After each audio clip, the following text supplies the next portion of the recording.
Thank you, Rupan, very much. In my opinion, yes, absolutely we can. So maybe we can get that out there right away.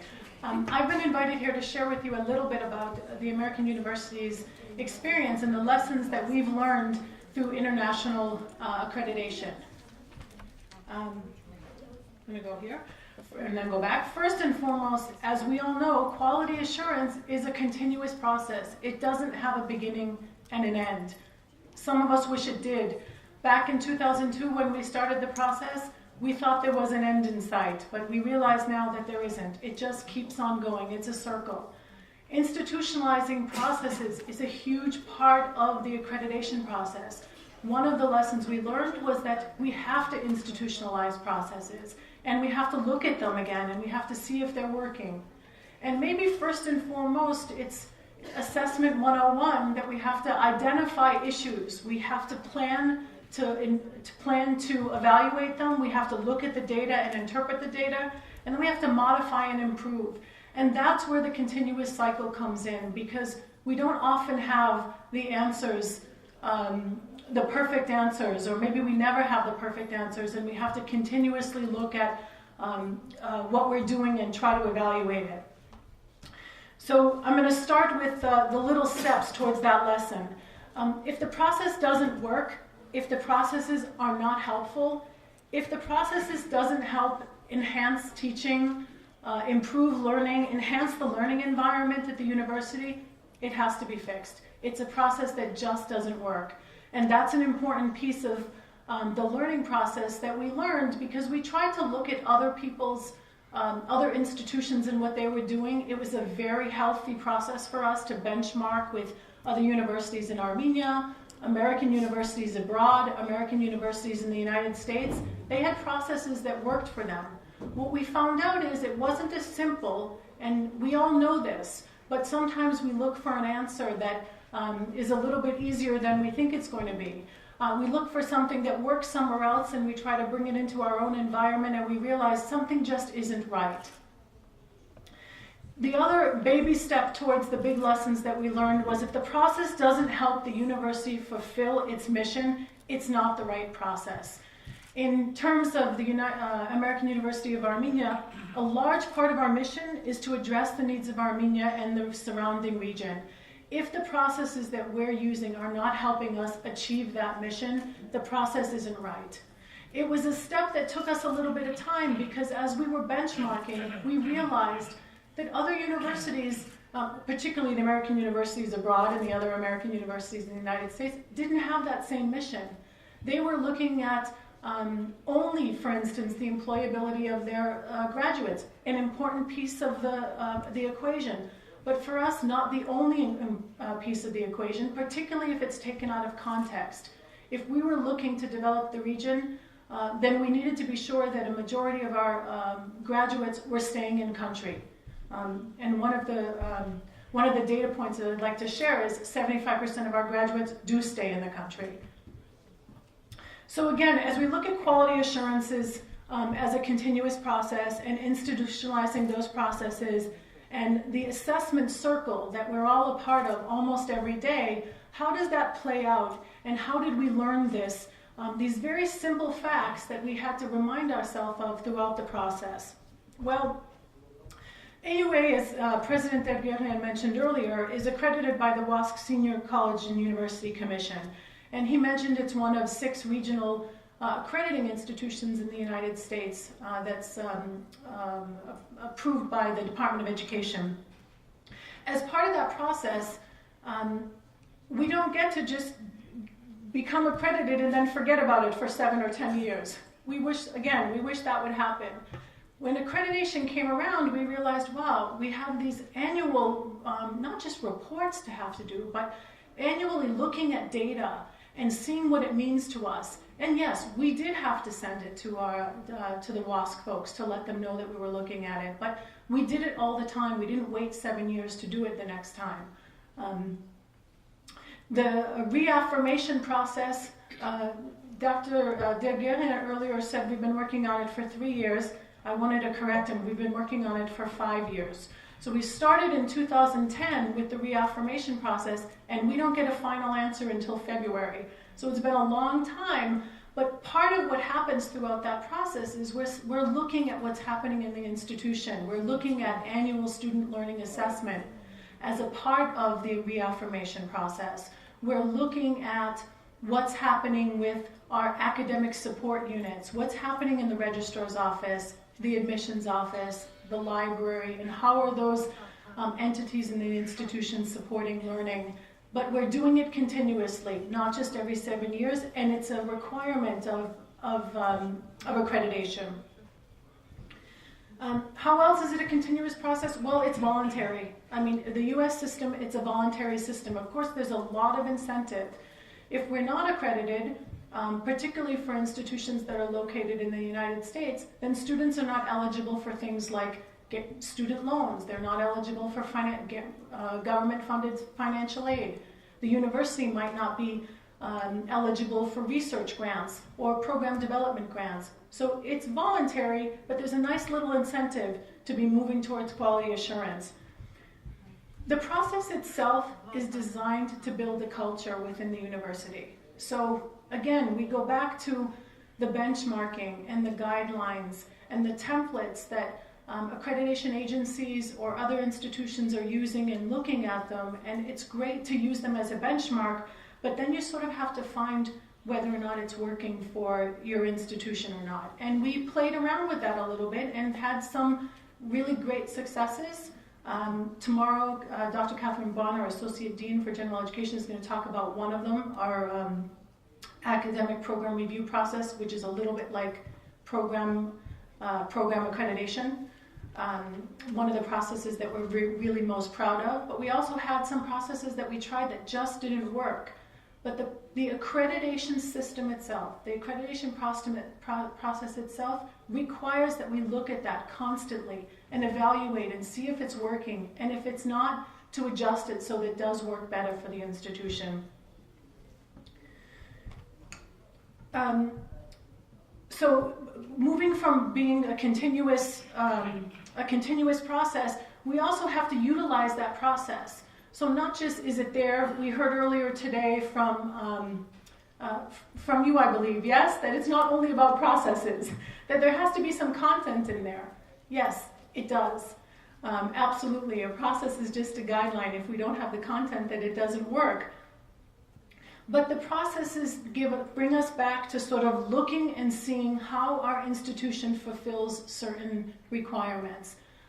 The American system of accreditation puts forth some core commitments. They're not very different from the commitments that we've seen in UNCWA's accreditation standards.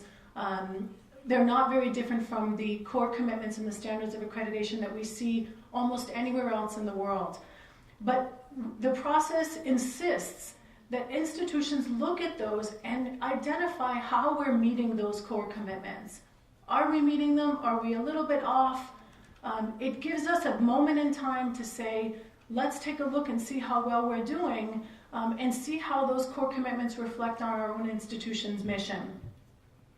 It requires that we conduct a self-review, a self-study, very much like the Armenian accreditation system. It's more than half of the process in the US accreditation system is the self-study. Are we able to identify our strengths and challenges? Are we connected with our mission in the way that we think we're connected with our mission? Sometimes if we don't take an opportunity to sort of sit back and look at those things, they go on autopilot and they're not quite where we think they are. It also gives us an opportunity to develop institutional reporting systems.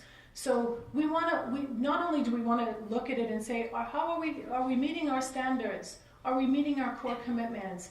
Where are we in that pendulum? But we can create some reporting systems for our own self so that we can look at those more often than just when the process requires.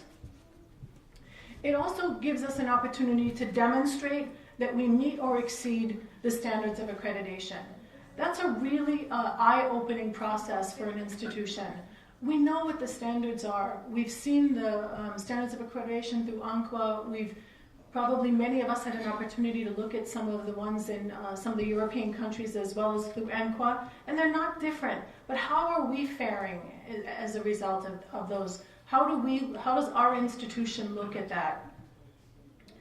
And it also gives us an opportunity to commit ourselves to institutional improvement. We think we do it all the time. It's easy to think that we do it, but it's harder to sit back and say, what are the ways in which we do it? And the process requires that we do that. It requires that we say that it's important enough, that we identify what data we're going to look at to determine if it's happening, that we evaluate that data and interpret it, and then we make adjustments so that we can come closer to the goals and the objectives and the outcomes that we want to achieve. Quality assurance is a continuous process. Again, when we look at the core commitments, we want to be able to demonstrate how we address some of these issues. How do we address student learning and success? How do we address quality improvement on a regular basis, not just in a reporting system? And how do we look at institutional integrity, sustainability, a huge issue for the U.S. accreditation system? It's one of the reasons that they choose to give universities a lower term of accreditation if they feel that the university isn't sustainable. And accountability. Do we have accountability practices, policies, and processes in place to ensure that we're accountable to our stakeholders? And we have a lot of them. Students, faculty, the workforce, our alumni. How are we accountable? I just wanted to put these up just to sort of show that they're very similar to the standards of accreditation that we see everywhere. These are the standards of accreditation through the WASC system, but as you can tell, they're not that different from what we're looking at in Armenia today.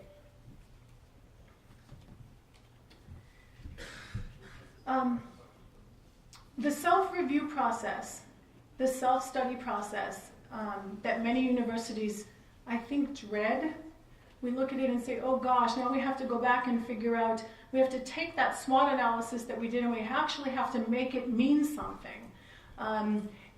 It is a really fundamental part of the process. And not only does the institution do it as a part of the full accreditation process, but we require that every single academic program and every single academic support unit does it as well. So they look and they say, what's going on in my unit? These were my objectives and my outcomes for the last 3 or 4 or 5 years. How close am I coming to them? Am I able to identify what my strengths are? And can I identify my challenges and weaknesses? It's a harder thing to do, but it's the most important piece of accreditation, because if we're not able to identify our own challenges, we'll never be able to address them.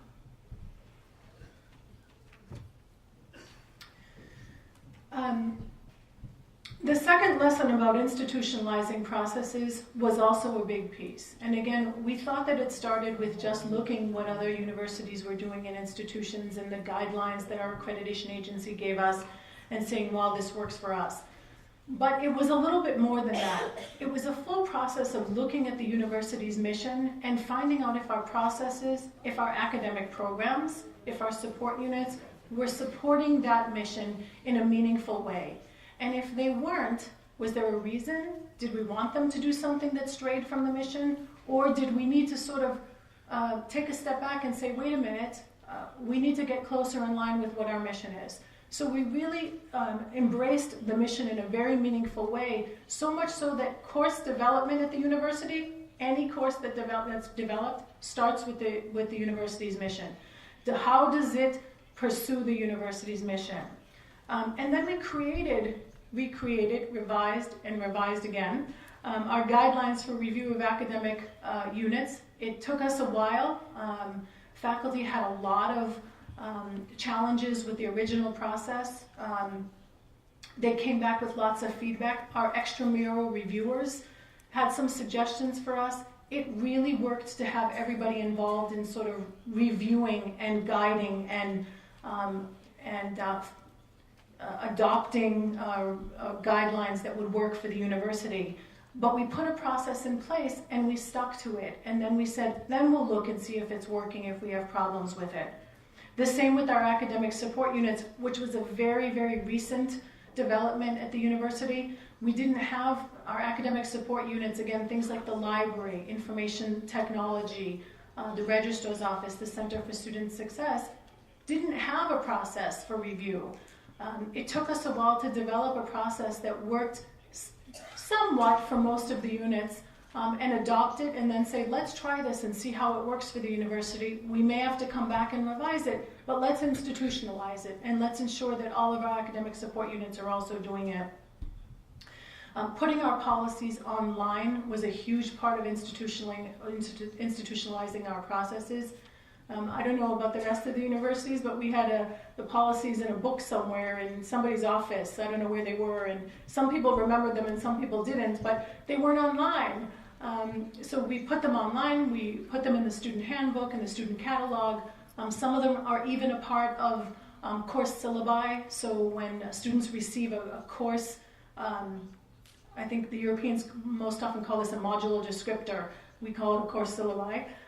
Some of the policies are actually there. Those policies that are relevant for students, we can't believe, because it's not true, that if we remind them of it when they come in the door at orientation, that they're going to remember it for 4 years. It just doesn't happen. So we wanted to make them much more open and transparent and accessible, especially to students. Financial audits, which are public, our annual reports to both our accreditation, well, to many institutions, our accreditation agency, the ministry. We all know there's lots of reporting requirements from the ministry, lots of associations that we're a part of, and then putting resources in place.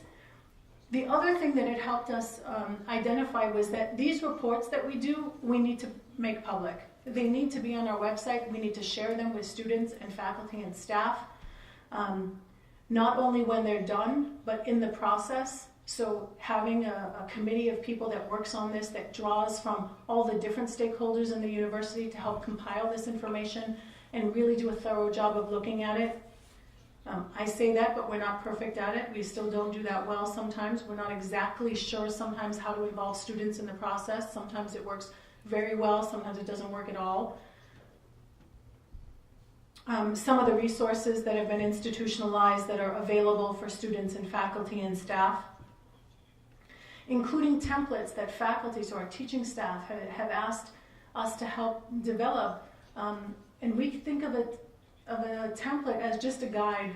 Sometimes folks like to look at a template as a prison. It holds us in, and if it's a template, I have to do it exactly the way it is. But faculty asked us to prepare kind of guidelines that would help them develop the certain components of their curriculum. And maybe it works better in some programs than others, and maybe they can adjust it to fit their needs, but we have some very common components that we say, these are important components every student has to know, every faculty member has to know, and the faculty has to know that the students know. And the way that we did that was to incorporate some very key components into some of the templates that we have, like the module descriptors or the course syllabi. Another way, this again is just one component. Our previous president thought our course syllabus template was crazy because it had so many sort of mandatory components, but he adjusted, even he adjusted. So one of the components of our course syllabi is to ensure that the outcomes of the course not only match with the outcomes of the program and the program goals, but they're right there on the syllabi for the student to see. It seems a little excessive sometimes, or to some folks, but when a student knows how their course connects with their program, or what's expected of them, and the faculty member knows that the student is a much better consumer of his own education. So this is a mandatory component of our syllabi that again came out of our process. It came out of the accreditation process. Another component that came out of it was our annual student learning assessment. So every program does an annual assessment where they identify just one of their program outcomes and try to see how close they're coming to that outcome. And the faculty together came up with a template that would work for them. And it may have to look a little bit different for some. You know, our MPH, our public health program, is very different from our teaching in English as a foreign language program. So there's some adjustment that needs to be done, but they can sort of identify what's really important. And again, developing this came out of the accreditation process. So when I think overall about the lessons that international accreditation has brought to the university, first and foremost is if it doesn't work, then we have to fix it. If the process doesn't work, then it's not the right process for our institution. We have to find one that does. But it reminded us that quality assurance is a continuous process, that we have to identify what's important to us. And it might be different from what's important to other institutions, but that's okay. We have to plan, we have to look at data, and we have to interpret it, and then we have to modify and improve. And this is a continuous cycle, as I said twice here, because it was probably one of the most important lessons that we learned. And then we learned to institutionalize processes, even though we had to go back to that second line, that second item, and say we might have to revise them. But we institutionalized them nonetheless, so that we could come back and say, this is what we think we're going to use, we may have to adjust it, and that's okay for us. But it put everything up there in a very transparent and accessible way, and kept faculty, staff, students on target for what they thought was important enough for the institution. This was sort of a very quick look at international accreditation and what it has brought to the American University. But it was really an important opportunity for us. We thank the organizers for allowing us to share it, and we hope that we have more opportunities to hear from what's working and not working in other institutions. We think it's the best way to learn from one another and really develop Armenia and the region and improve the education in this country. Thank you. Thank you for your very interesting information. My question is that, can you advise us some home-take messages which are very important for our good resulting? Thank you. I think the most, maybe one of the most important things to take back is we just have to start somewhere. Back in 2002, when we looked at the standards of accreditation and all of the processes that we needed to have and all of the policies that needed to develop and all the things that had to be done, it was quite overwhelming. But looking at it and saying, we just have to start somewhere. And we have to, we're committed, everybody in this room is committed to enhancing learning and improving education. We want the best for our students. So find a place that is connected with the mission of your university and start there. And see if it works. And if it does, share that with the rest of us, because it's really quite enriching to learn about what's happening other places, and for you to know that we have a lot of failures and for us to know that you have failures and successes that we can both learn from. So just start somewhere. Yeah. And I want to just add one other thing. We have a very small assessment unit at this university. It's a staff of one.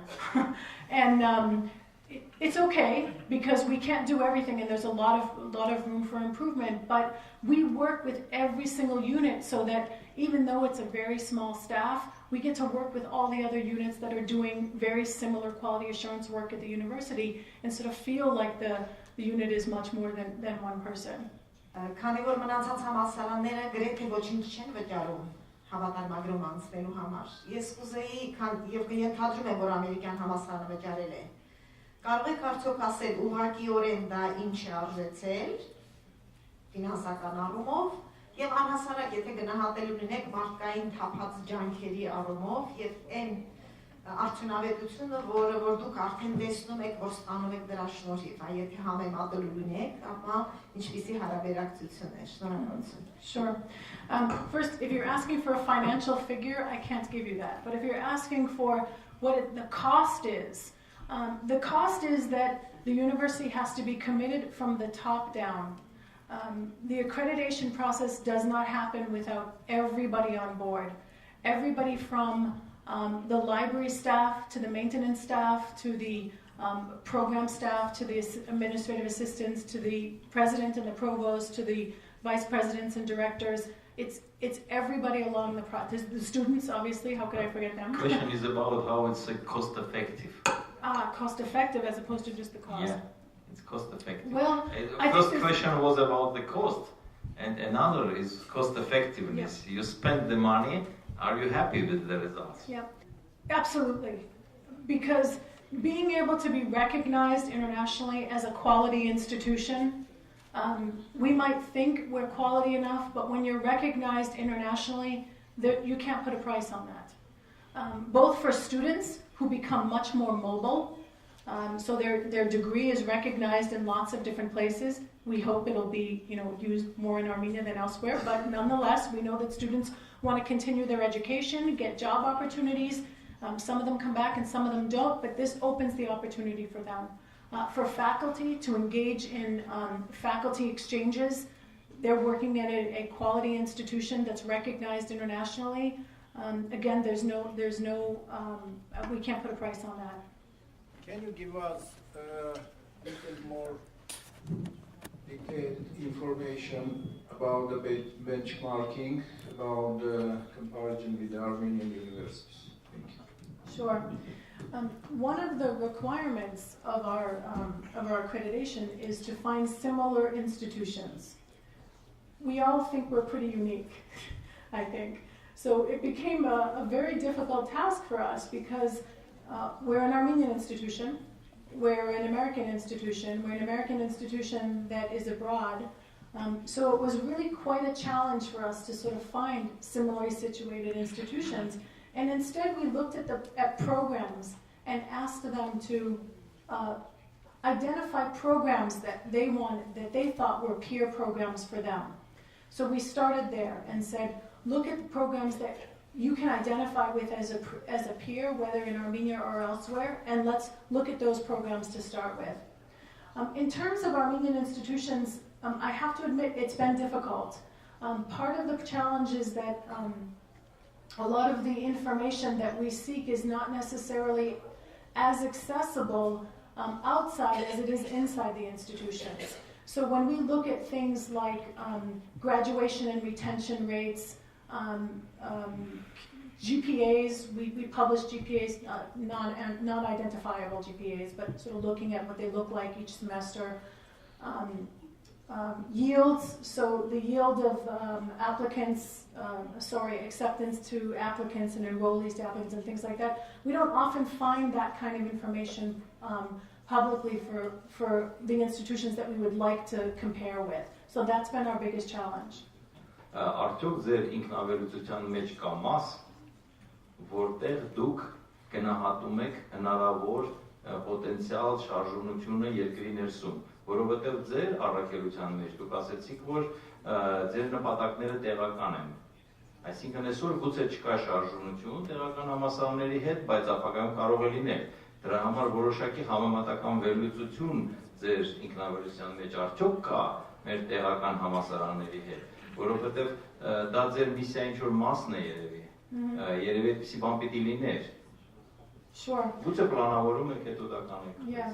Absolutely. I mean, we want to be able to identify closer with some of the institutions that both have similar programs and similar structures, and we know that's not always easy.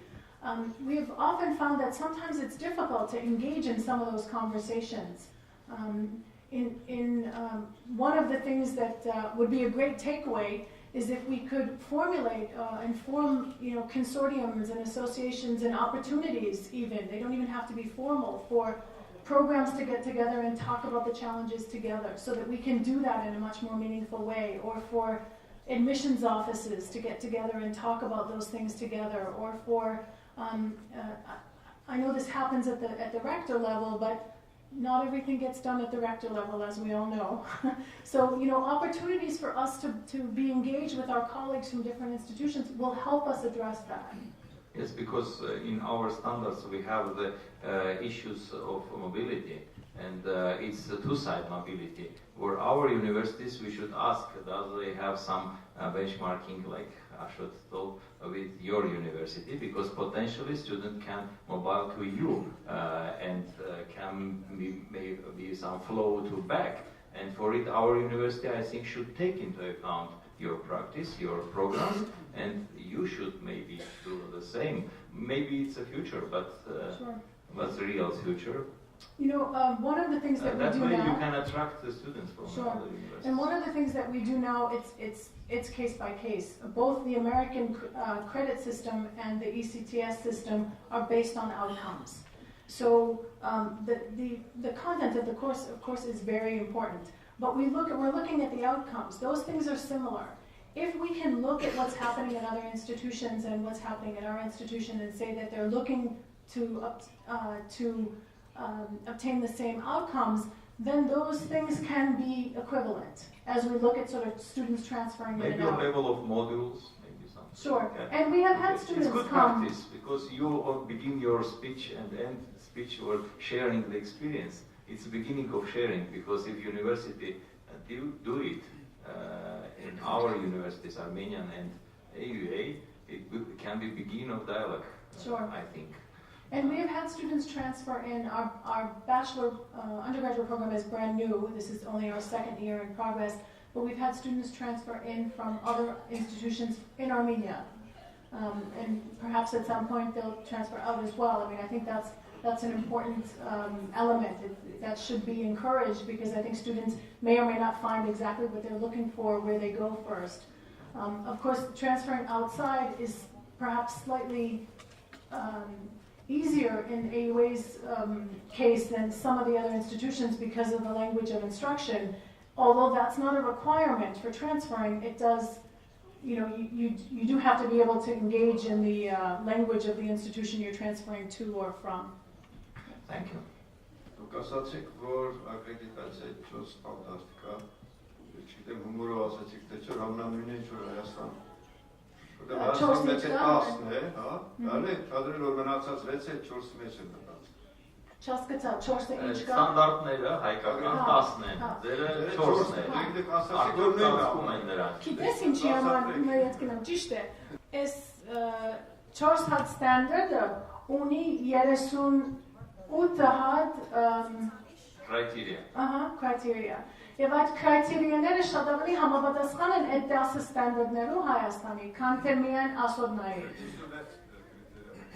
Բայց չէ, որ նայում է։ Ծածկում է դա ուղղակի։ Ասոդ կարող է մի քանի հատը ըմբռնել։ Օրինակ, defining institutional purposes and ensuring educational objectives, those actually find their way in 2 different standards in the Armenian, in the AQUA system. So they're not that far off, even though they look a little bit different. They encompass the same fundamental, I think, standard of quality. Մենք էլ կարող ապագայում գանք նման բանի, որտեղ շատ հաճախ բողոքում են, այսինքն մեր շահակիցները, որ երկու տարբեր չափորոշիչ վերլուծելուց հաճախ ուզում են իրար հետ վերլուծեն այդ երկուսը, որովհետև իրար հետ ավելի լավ են նայվում դրանք, բայց դա սկիզբն է, ապագայում մենք էլ գուցե մտածենք այդպիսի բաներ անել։ Thank you. I would like to ask one very important question for Armenian context. You mentioned that, as you all already know, that American University of Armenia is kind of very unique. As such, it is American, and also we should take under consideration the context of Romania. But there's a question, what about international students who are coming to study in American University of Armenia? How you deal with this issue? Because it can be kind of good model for Armenian other universities. As much as I'm aware, there are many foreign students who would like to study here. So how you deal with international students in American University in Armenia? Thank you. We have a small international student population. It's, I think it's around 8% or so, somewhere around there. We're looking to increase that over time. We deal with it sort of the way that we deal with most other issues. We sort of address what the needs might be and try to look and resolve them. The biggest challenge for the American University of Armenia when it relates to international students is that we're a commuter campus, so we don't have dormitories. The easiest thing is that the language of instruction is English, so any students who are coming from an English-speaking background won't have that one challenge that they might have in some of the other institutions, although I know that some Armenian institutions also offer some curriculum in English. But so we have both a really great opportunity that the language is in English, and it's somewhat easier for many international students to assimilate into the culture of the American University, but the challenge is that we're not a commuter campus, and we have not historically had a large percentage of international students. But the university encourages it. It's one of its goals over the next 4 years is to sort of increase that number, both because we think it's an amazing opportunity for our students to engage with a diverse population. The critical thinking and the thinking outside of the norm that we all have is a great opportunity, but also for those students to come to Armenia and to engage with the educational institutions that we have in the country. Does that answer your question?